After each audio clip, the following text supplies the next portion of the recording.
They asked me for my ID like it was a joke. They looked at what I handed them, looked at each other, and laughed. They decided I was lying before they checked a single database, before they called a single number, before they did anything except look at my face and decide that what they were holding couldn't possibly be real. They thought this was going to be the easiest stop they'd made all week. They had no idea what they had just started. The evening of March 7th was the kind of cold that settles into Washington, D.C. in early spring, not the deep freeze of January, but the sharp, stubborn chill of a city that hasn't quite decided to let winter go. The outdoor lights along Constitution Avenue reflected off the wet pavement, and the traffic through the Northwest Corridor was thinning toward the quiet of 9 p.m. The woman behind the wheel of the gray Volvo had been driving for 11 minutes, coming from a dinner at a colleague's home in Chevy Chase, heading back toward her apartment in DuPont Circle. Her name, on every document she carried, was Vivienne Marsh. She was 54 years old, 5'6", with reading glasses she kept in the breast pocket of her jacket and a habit of listening to audiobooks during her evening drives. A biography of Thurgood Marshall on this particular evening was playing quietly through the speakers when she saw the lights in her rearview mirror. She pulled over without anxiety. She had not been speeding. She had committed no violation she could identify. She lowered her window. The officer who approached was young, late 20s, she estimated, with the particular swagger of someone who had recently been given authority and had not yet learned the weight of it. His name badge read Fenwick. He was followed at a distance by his partner, whose name badge she could not yet read. "Good evening, ma'am. License and registration." Vivienne Marsh reached into her bag and removed both. She handed them through the window without comment. Officer Fenwick took the documents. He looked at the license. He looked at the registration. He looked at the license again, and then he laughed. It was not a full laugh. It was the compressed nasal sound of someone who has encountered something they find ridiculous and cannot quite suppress the reaction. He turned to his partner and held up the license. His partner leaned in, looked at it, made the same sound. Fenwick looked back at the driver. "Ma'am, where'd you get this?" "It's my license," she said. "Yeah." Fenwick turned it over. "This is a government ID," he said. "A federal government ID. You understand this isn't a standard driver's license." "I understand exactly what it is," she said.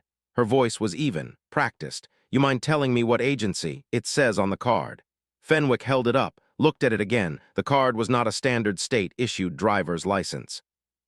It was a federal identification credential, the kind issued by specific branches of the executive and judicial arms of the federal government, which serves as both personal identification and access authorization. On the front, clearly printed, her name, her photograph, her date of birth. On the back, clearly printed, the seal and designation of the issuing institution. United States Supreme Court, Associate Justice, it read. Fenwick looked at the card. He looked at the woman. He looked at the card again, and he laughed a second time, longer now, less contained. "Ma'am," he said, "I'm going to need you to provide a standard photo ID." What Officer Fenwick had decided in the span of approximately 8 seconds was that the credential he was holding was either a fabrication or a mistake, and that either way, the woman sitting in the gray Volvo was someone attempting to use a fraudulent or borrowed government credential to avoid the consequences of a routine traffic stop. This was wrong on every factual point. It was also a decision he had made before consulting a single verifiable source. Vivienne Marsh watched him through the open window with the patience of a woman who had spent 3 decades in American courtrooms, first as a public defender, then as a federal appellate attorney, then as the first woman of color to sit on the D.C. Circuit Court of Appeals, and most recently, as a sitting Associate Justice of the Supreme Court of the United States, confirmed by the Senate 14 months prior by a vote of 61 to 38. She had been called to the bench during the most contested confirmation process of the prior decade. She had sat through 4 days of televised questioning before a committee that had, in several sessions, required her to explain the legitimacy of her own credentials. She was not unfamiliar with the experience of having her qualifications doubted. She was, however, tired of it. She kept that tiredness behind her eyes and presented the officer with the same even attention she gave every witness, every attorney, every arguing party who appeared before her court. "Officer," she said, "that credential is issued by the Administrative Office of the United States Courts to sitting members of the federal judiciary. The issuing institution and my title are printed on the back. If you'd like to verify it, the number to call is also on the back." "I know what it says on the back," Fenwick replied. He was attempting a tone of authority, but it was slipping. "What I'm saying is I'm going to need a standard driver's license. A state-issued one. This doesn't serve as a driver's license. It serves as a valid federal photo identification, she said, which is what you asked for. I asked for your license and registration. My registration is in your other hand. Fenwick looked down. He was, in fact, holding both documents, had been since she handed them through the window. He looked at the registration. The vehicle was registered to Vivienne Marsh, DC plates, current. His partner had come closer. He was reading over Fenwick's shoulder now.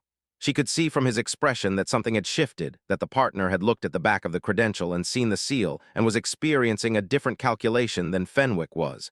The partner touched Fenwick's arm. Said something low. Fenwick shrugged it off. "Ma'am, I'm going to run your information. You're going to wait here." "Of course," she said. He walked back to the cruiser.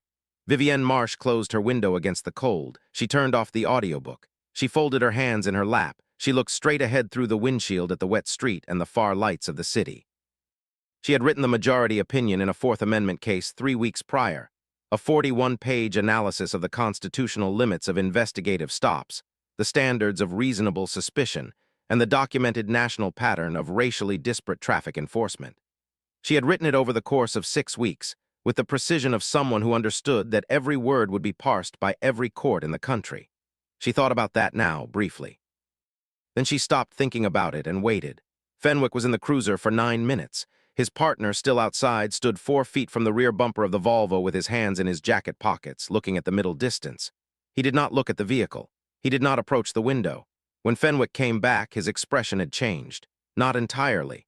He had not in the 9 minutes reached a conclusion that required him to fully reconstitute his behavior. He had reached a conclusion that required him to hedge it. "Ma'am, the plates come back clean. I'm going to issue you a warning for." He paused for an observed lane irregularity on the approach to the intersection. "There was no lane irregularity," she said. "I observed the vehicle drifting," he said. "I did not drift." "Ma'am, I'm giving you a warning, not a citation." "That's officer," she said. Her voice did not rise. It did not need to.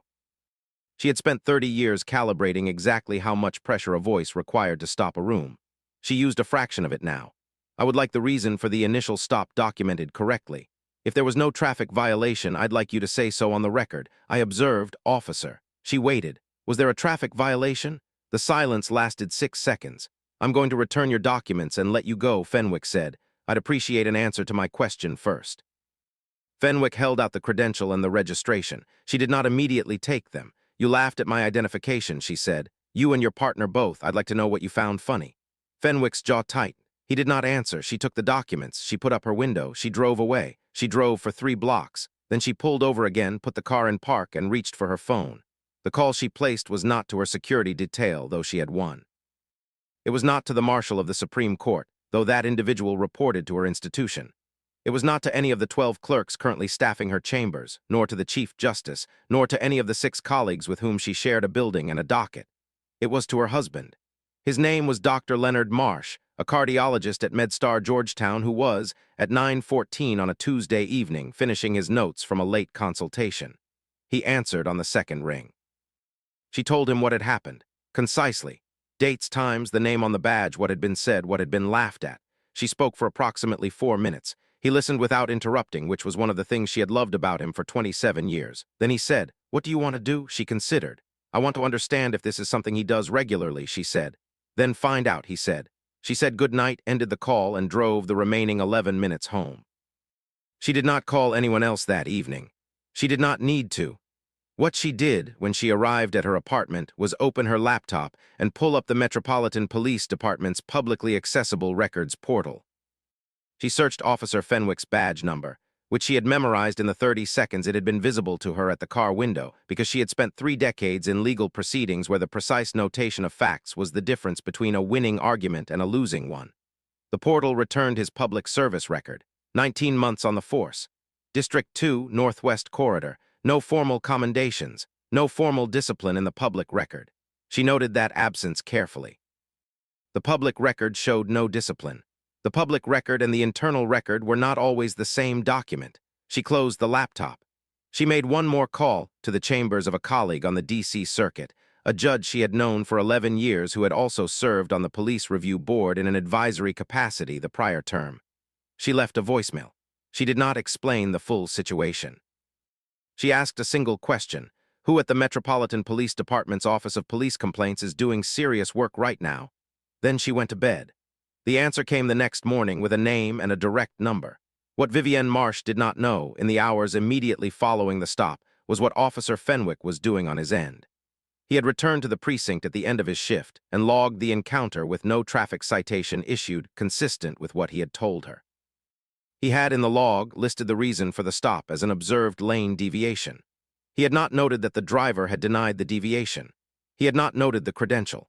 He had not noted that he had requested a standard state ID in place of a valid federal credential, which is not a procedurally supported request under any MPD protocol.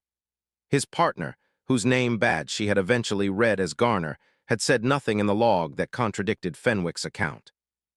Garner had, however, done something else. He had gone home, sat at his kitchen table for 40 minutes and called the precinct's confidential reporting line, a line maintained by the Office of Police Complaints for internal concerns that officers were not comfortable raising through command. He reported the credential. He reported the laughter. He reported the lane deviation entry, which he noted he had not personally observed and which he did not believe had occurred. He gave his badge number. He asked to remain anonymous if possible.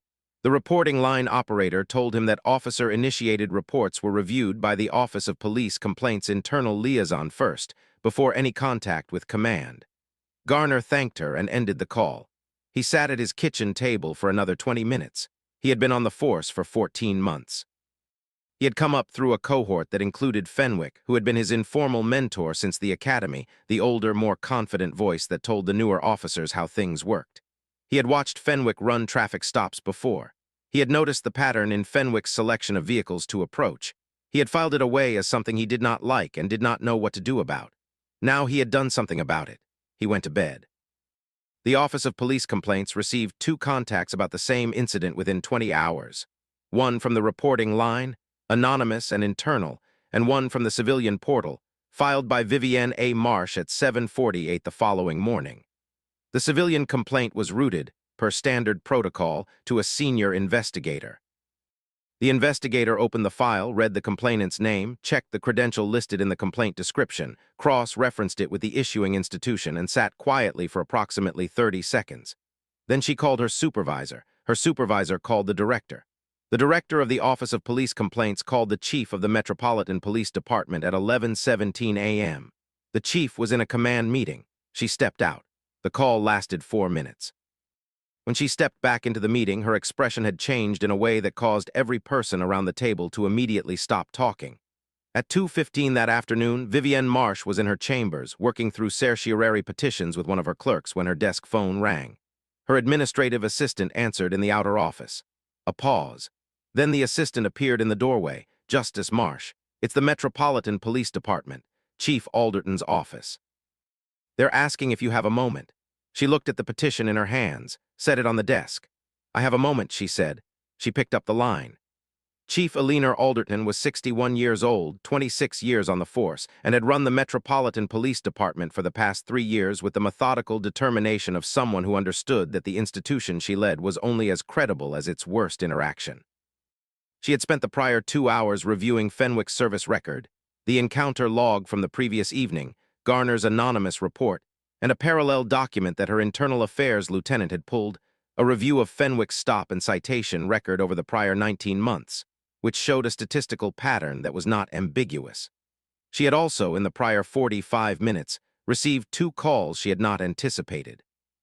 The first was from the Marshal of the Supreme Court, whose office had been notified of the incident by the court's own administrative security process, a process triggered automatically when a sitting justice's federal credential is disputed or flagged during a documented police encounter. The second was from the court's general counsel. Both calls were professional, factual, and brief. Both conveyed the same underlying message without stating it explicitly. The institution was aware, the institution was watching, and the institution expected appropriate accountability. Chief Alderton had been a police officer long enough to translate that language perfectly. She called Justice Marsh. Justice Marsh, thank you for taking my call. Chief Alderton, I want to begin by telling you that I have reviewed your complaint personally and that I take it seriously. What was described in your filing is not consistent with MPD protocol or with the standard of conduct we expect from our officers. I want to say that directly without qualification. I appreciate that. I also want to tell you what we're doing.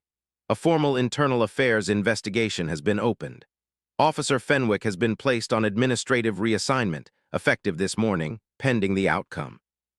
His partner has been interviewed and will be interviewed again as the investigation proceeds. I have personally reviewed his stop record and have asked for a statistical analysis of his 12 months of documented encounters. Vivienne Marsh listened without interrupting. Is there anything you want to tell me directly about last night that isn't in the complaint filing? Anything you want on the record? There is one thing, Justice Marsh said. Please. He asked me to produce a standard state ID in place of the federal credential I showed him. That's not a procedurally supported request. A valid federal photo identification is, under MPD guidelines, an acceptable document for a traffic stop. I want that specifically noted not because of the credential itself, but because the request tells you something about his reasoning. He was not uncertain about what I had handed him. He recognized it well enough to find it funny. He asked for a different ID because he wanted to diminish what I had shown him, not because he had a procedural basis to do so. A pause on the line. I understand, Chief Alderton said. That will be part of the record. Thank you, Justice Marsh. I want to ask something, and I want to ask it plainly. Go ahead. You could have called any number of people last night. You chose to go through the standard complaint process. That's not nothing. There are easier paths from where you sit. Why that route? Vivienne Marsh considered the question for a moment. Because the standard route is the one that leaves a record, she said. A record that belongs to the institution and not to any particular relationship. If this goes the way it should go, I want it to have gone correctly through the process that every other complainant has access to. Not because I made a phone call. Chief Alderton was quiet for a moment. I understand, she said. I hope you do, Justice Marsh said. Because the people who filed complaints about that officer before I did probably weren't given this phone call. The line was silent for 3 seconds. No, Chief Alderton said, they weren't. Officer Derek Fenwick had spent the morning in a state of controlled unease. He had logged the stop the night before without incident, or so he believed. He had come in for his next shift at 7 a.m., picked up his cruiser assignment, attended the morning briefing. Nothing had been said to him directly. No one had pulled him aside. He had told himself, somewhere in the architecture of his own justifications, that the woman in the Volvo had probably let it go, had probably, after all, recognized that pushing back on a routine traffic stop was more trouble than it was worth. He had underestimated her by approximately the same degree that he had underestimated her credential. At 10:47 a.m., his sergeant told him to report to the precinct commander's office. Not his sergeant's office, not a conference room, the precinct commander's office. He went. Commander Patricia Osai was 55, a 28-year veteran of the MPD who had run this precinct for 4 years and who had the reputation, among officers who had served under her, of being scrupulously fair and completely inflexible when it came to the distinction between what was expected and what was acceptable. She was standing when Fenwick entered, not seated behind her desk in the position of bureaucratic interview, but standing, which was the position she took when she needed a person to understand that what was happening was serious. Beside her was a man Fenwick did not recognize, mid-40s, in civilian clothes, with the bearing and the identification lanyard of the Internal Affairs Division. Sit down, Commander Osai said. He sat. Officer Fenwick, I'm going to tell you what I know, and then I'm going to give you an opportunity to speak. Commander Osai's voice had the quality of a room with no echo in it, flat, clear, and entirely without warmth. Last night at approximately 9:05 p.m., you initiated a traffic stop on a vehicle traveling on Constitution Avenue. You approached the driver, requested identification, and were provided with a valid federal credential. You questioned the authenticity of that credential. You requested a state-issued ID in its place. You made an audible sound that the driver characterizes as laughter upon examining the credential. Your partner did the same. You then returned to your vehicle for 9 minutes, during which time you ran the plates, returned to the driver, referenced a lane deviation that your partner has stated he did not observe, and released the driver without citation. Is that a fair account of what happened? Fenwick opened his mouth. Before you answer, the Internal Affairs officer said, I want to be clear that this interview is being recorded. You are not under arrest. You have the right to have union representation present. Do you want to pause and request your representative? Fenwick looked at the officer. He looked at Commander Osai. No, he said. Then please answer the commander's question. I ran a routine stop, Fenwick said. The credential the driver provided it was unusual. I hadn't seen that type before. I asked for additional confirmation. That's standard procedure when I'm uncertain about a document. You laughed at the document, Commander Osai said. I was surprised by it. I may have reacted in a way that came across wrong. You laughed at it, she repeated. Your partner laughed at it. The driver observed both reactions clearly enough to document them in a formal complaint filed at 7:48 this morning. Fenwick said nothing. The credential, the internal affairs officer said, was a federal judicial identification issued by the Administrative Office of the United States Courts to a sitting member of the federal judiciary. It is a valid federal photo ID under MPD Guidelines Section 4.7. Requesting a state-issued ID in its place is not a procedurally supported action. Expressing audible disbelief at its authenticity without any attempt at verification is not a procedurally supported action. Are you aware of those guidelines? Fenwick was quiet for 4 seconds. I'm aware of them, he said. Did you follow them? I wasn't certain the document was genuine, so you laughed at it, Commander Osai said. And then you ran the plates and found the vehicle registration was clean and the driver had no record, and you invented a lane deviation to give yourself an exit from the stop. I observed. Your partner has stated on record that he did not observe a lane deviation, she said. The intersection's traffic camera footage, which Internal Affairs reviewed this morning, does not show a lane deviation. Fenwick stared at the table. Officer Fenwick. Commander Osa stepped closer. She did not raise her voice. She didn't need to. The driver of that vehicle was Associate Justice Vivienne Marsh of the Supreme Court of the United States. She has been on the bench for 14 months. She was confirmed by the Senate. She has a 41-page majority opinion sitting in the Federal Reporter on the constitutional limits of traffic stops, which, given this morning's events, is going to be read with some interest by a number of people in this department. The silence in the room was complete. I'm telling you who she is not to intimidate you with her position, Os continued. I'm telling you who she is because you looked at that credential and you laughed at it, and I want you to understand that the person you laughed at has spent 30 years being told that what she has earned isn't real, and that what you did last night was not a procedural error. It was a choice. You chose to doubt her before you checked. You chose to laugh before you verified. You chose to invent a violation rather than acknowledge a mistake, and every one of those choices is in the record now. The Internal Affairs officer placed a document on the desk. This is a notice of formal investigation, he said. You're being placed on administrative reassignment pending the outcome. You'll be contacted by IA within 48 hours for a formal interview. You should arrange union representation for that interview. Fenwick reached for the document. His hand was not entirely steady. What no one in that precinct commander's office yet knew, what would not become public until the following week, was that the traffic stop on Constitution Avenue was not the first time Officer Derek Fenwick had encountered a credential he chose not to believe. The statistical analysis Chief Alderton had ordered on Fenwick's stop record had been completed by noon and was on her desk by 2 p.m. It covered 19 months of documented encounters, 412 stops in total, which was slightly above average for a patrol officer on his assignment. The analysis identified a pattern that was, in the assessment of the MPD's statistical review team, not attributable to chance. Of Fenwick's 412 documented stops, 63% involved Black or Hispanic drivers, in a patrol district where those groups represented 38% of the driving population. Of the stops resulting in secondary credential review, defined as any documented request for additional identification beyond the initial documents provided, 81% involved drivers who were Black. Of those secondary credential reviews, 11 had resulted in formal complaints from the driver.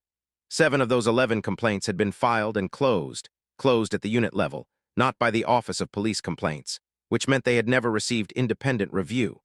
7 people had complained about exactly what Justice Marsh had complained about.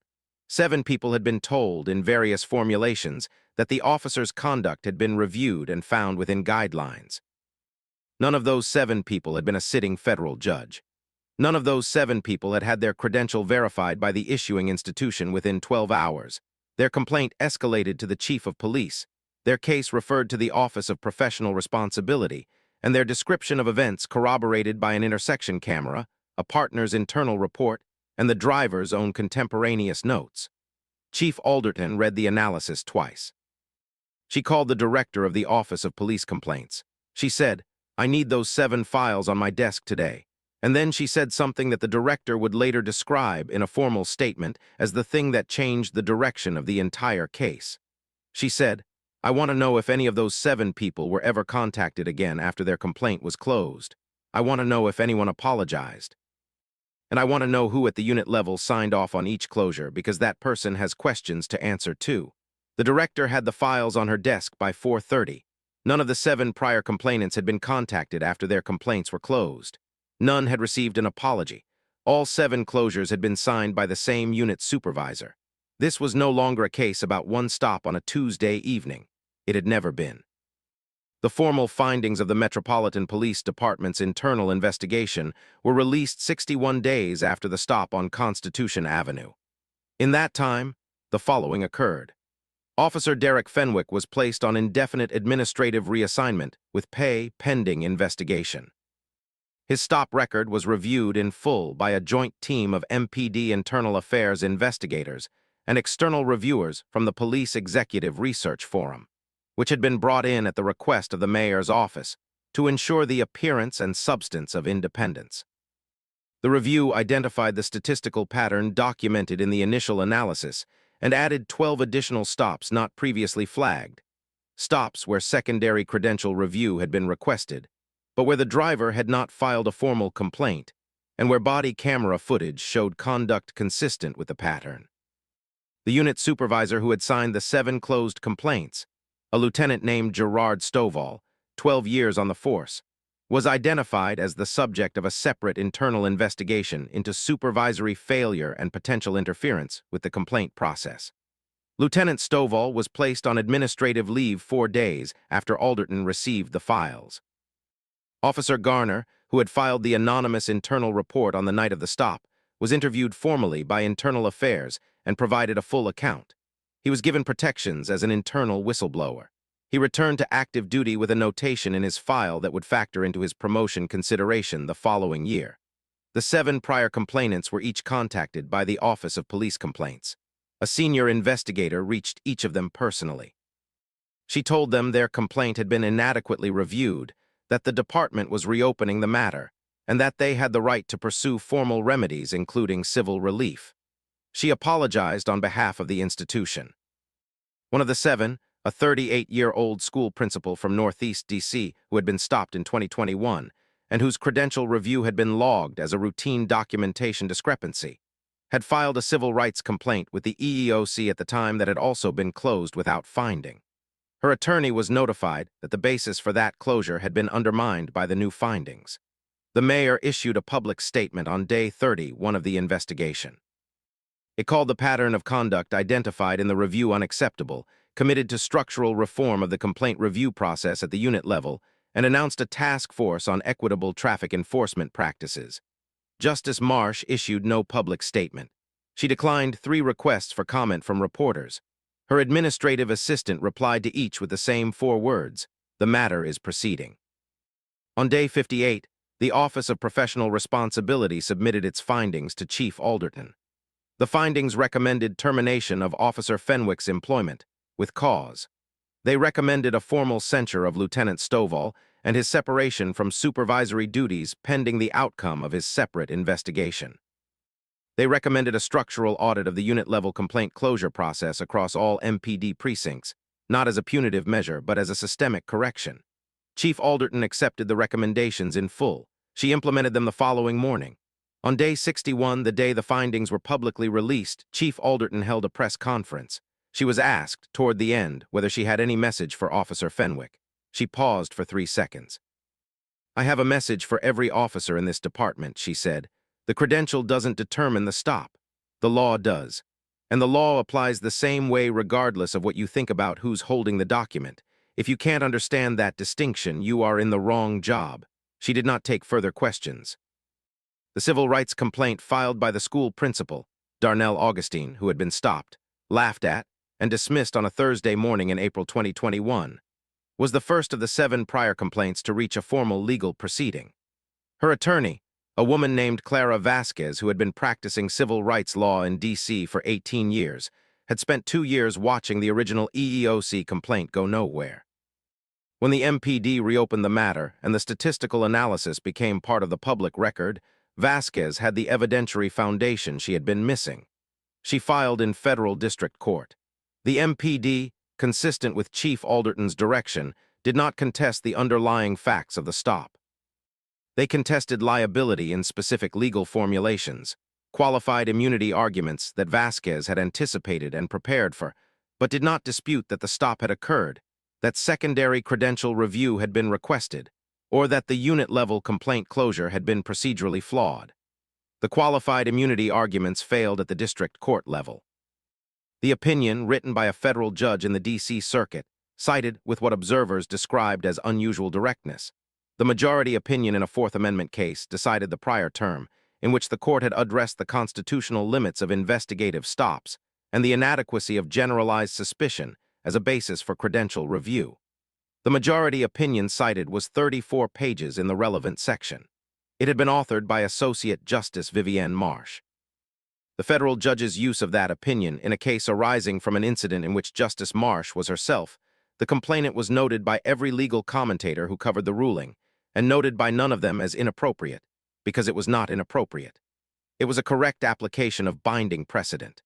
The opinion was binding because it was right, and it was right because the reasoning was sound, and the reasoning was sound regardless of who had been stopped on Constitution Avenue. That was the point. The district court awarded Darnell Augustine compensatory damages of $210,000 and entered a declaratory judgment that her civil rights had been violated under 42 U.S.C. Section 1983. The city did not appeal. The remaining 6 prior complainants reached settlement in the following 4 months, with terms that were not disclosed, but that Vasquez described in a brief public statement as reflecting the seriousness of the violation and the importance of accountability. Officer Derek Fenwick's termination was finalized 38 days after the OPR findings. He was stripped of his certification, which under D.C. law meant he could not serve as a law enforcement officer in any jurisdiction without a hearing before the relevant certification board, a hearing for which, given the public findings of his case, there was no realistic positive outcome. He was, as of the date of his termination, 29 years old. He had been on the force for 19 months. He had no further public statement. Lieutenant Stovall's separate proceeding concluded with a formal censure, loss of supervisory designation, and demotion. His attorney described the outcome as harsh, but within the department's disciplinary authority.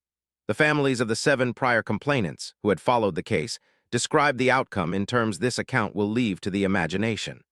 The structural audit of unit-level complaint closures across MPD precincts was completed in 6 months.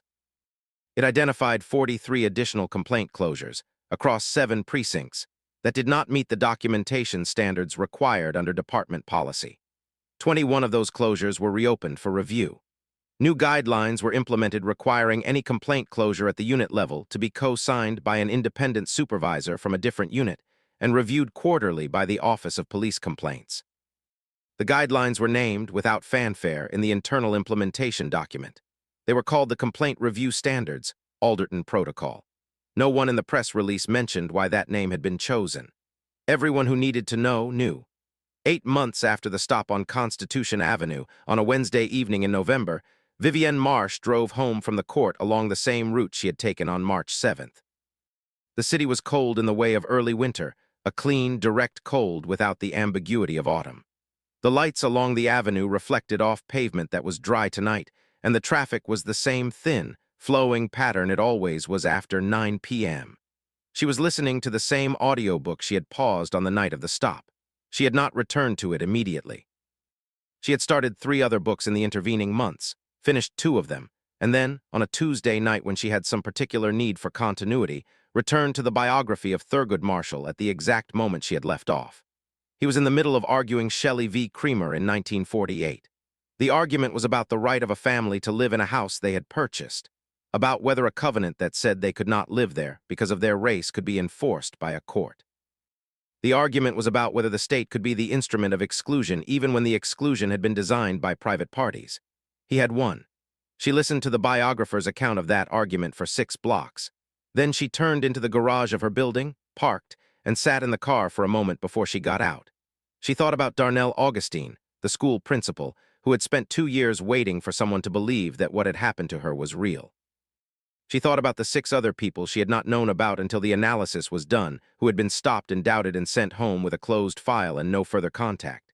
She thought about Officer Garner sitting at his kitchen table making a phone call he didn't have to make. She thought about Chief Alderton's question on the phone, why the standard route?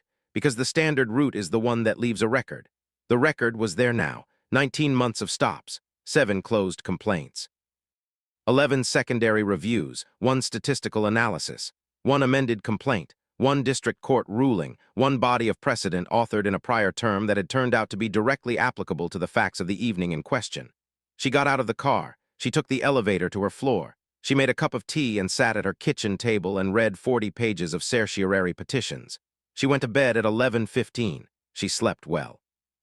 Officer Derek Fenwick looked at a credential, decided it was beneath his consideration, and laughed. He was 19 months into a job that gave him authority over other people's movements through public space. He had used that authority in those 19 months in a pattern that the data ultimately described with precision. And then he encountered a woman who spent 30 years building the legal framework that defines exactly what that authority can and cannot do, who had written the opinion that the court would eventually use to resolve the cases he created, and he laughed at her ID. There is something clarifying about that, about the specific nature of the mistake and the specific nature of the reckoning. She did not call in a favor. She filed a complaint. She answered the chief's question honestly. She declined to comment publicly. She went back to work, and the record did the rest. That is what institutional accountability looks like when it finally, correctly arrives, not in a single dramatic moment, but in a chain of documented facts that cannot be walked back, reviewed by people who take their responsibility seriously, producing a result that applies to everyone who came before and everyone who comes after. Darnell Augustine got her answer. So did the other 6. So did every officer in every precinct who read the Alderton Protocol and understood what it meant. If this story of composure, documentation, and earned justice stayed with you, if you believe in systems that work the way they're supposed to work, for everyone, then like this video and help it reach the people who need to hear it. Share it with someone who understands that dignity isn't something you wait for permission to have. And subscribe so you never miss the next story of what happens when the record tells the truth. She filed the complaint on a Tuesday morning at 7:48. The rest was already written.